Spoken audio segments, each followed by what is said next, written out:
Hello everyone and welcome to Retail Archaeology. In this episode we'll be taking a look at Nordstrom. Specifically we'll be taking a look at this full-line Nordstrom luxury department store at Scottsdale Fashion Center, and then we'll take a look at a Nordstrom Rack location, which is their most common type of store.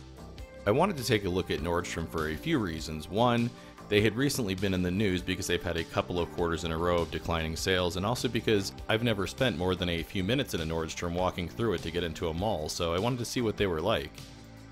They currently operate 100 of these full-line luxury department store locations, and this one here at Scottsdale Fashion Center is the only one in the Phoenix area.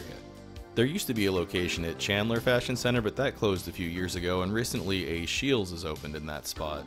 Back in November, Nordstrom reported their third quarter earnings, and in that report they stated that there was a 9.4% drop in sales at their full-line stores like this one. I'm sure you've noticed at this point that this footage was filmed right before Christmas, and the store does look busy-ish. They haven't released their fourth quarter sales earnings yet, so I would be interested to see what those numbers are. It doesn't look like the toys that they've brought in for Christmas, for example, are really moving. But there are a lot of people walking around the store, but I don't notice a lot of them actually carrying bags with merchandise in them. I also didn't really see any lines at the registers. What I find interesting is walking around this location, it doesn't really look that much different from some of the nicer JCPenney or Macy's stores that I've been in. Something most Nordstrom department stores do have though is a cafe, which is something that other department stores don't really have anymore, and I kind of miss that. I always thought that was cool when places like a Macy's or a JCPenney had like a little cafe in it. That was something department stores used to have that set them apart from other stores. I had mentioned earlier that this Nordstrom really just felt like any other department store from a cursory glance. Like, if I told you this was a Macy's, you would probably believe me. It wasn't really until I started looking at the price tags that I realized the difference between Nordstrom and Macy's.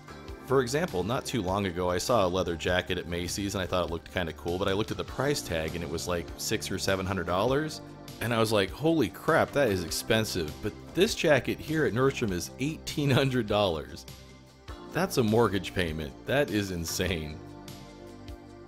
I then noticed this red flannel here, red and black flannel, and it is $500 for a red and black flannel.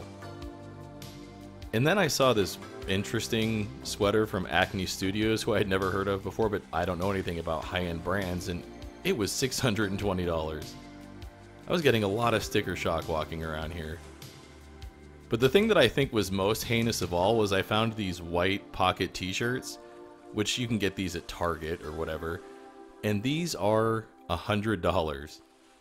Now I think I understand part of the reason why sales are declining at their full-line stores. I'm sure the number of people who have $100 to spend on a plain white t-shirt is dwindling.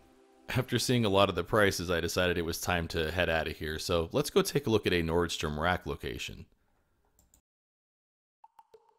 This is a Nordstrom Rack location, which is Nordstrom's discount store chain. They currently operate about 249 of these locations, and this is the one at Santan Village in Gilbert, Arizona. This was my first time in a Nordstrom Rack location, and my first thought was this has a lot of Ross vibes to it, or TJ Maxx. This looks entirely different from a full-line Nordstrom store. Nordstrom as a company got its start in 1901, but Nordstrom Rack didn't become a thing until 1973.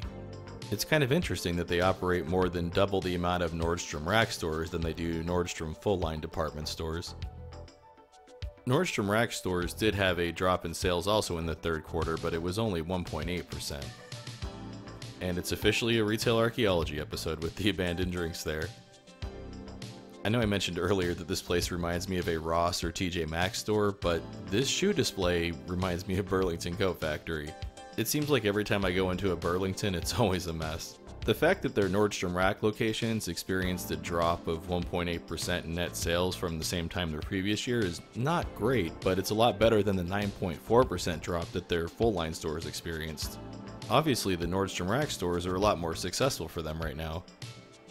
And I have to be honest, I would probably buy something from this location if they had something that I wanted or I liked, but I don't think I'll ever do any shopping at a Nordstrom full-line store.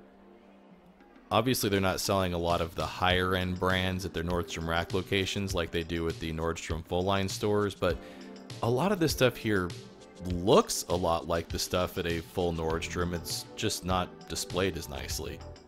While I was poking around in this store, I found this flannel here that looks similar to the one that was at the full line Nordstrom. It's a different color, but they probably have a black and red one here as well, and this one's only $30, and it felt just as nice as that $500 one.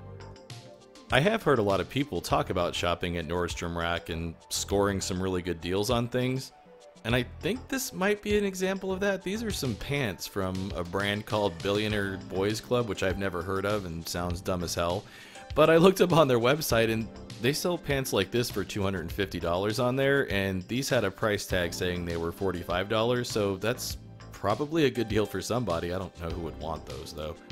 I think the only thing I can really complain about this Nordstrom Rack location is that it feels a little cramped and cluttered.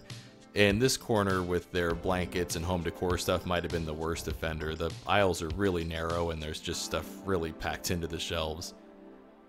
They had some pet stuff over here as well, and I actually bought something from this section. I bought a box that had some rolls of the dog crap bags that fit on the little holder of my dog's leash because they were a little bit cheaper than they were on Amazon.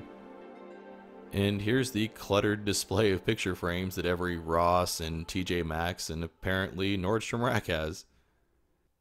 It's kind of interesting when you look at the number of different types of stores that Nordstrom has and the drop in sales of the different type of stores. It almost seems like their luxury department store business is dragging down their discount store business. Personally, I don't think there's ever a reason for me to go into a Nordstrom department store again, but I could see myself coming to Nordstrom Rack to look for things like shoes. I mean, like I said, it's a little bit cluttered, but it's not terrible. What are your thoughts on Nordstrom and Nordstrom Rack? I'd love to know down in the comments below. As always, everyone, thanks for watching. Want to see your name here? Head on over to patreon.com/retailarchaeology to find out how you can help support the channel. Hey everyone, thanks for checking out my video looking at Nordstrom. If you enjoyed it, please make sure to hit those like and subscribe buttons, and also make sure to follow the social media links down there because that's the best way to keep up with what's going on with the Retail Archaeology channel.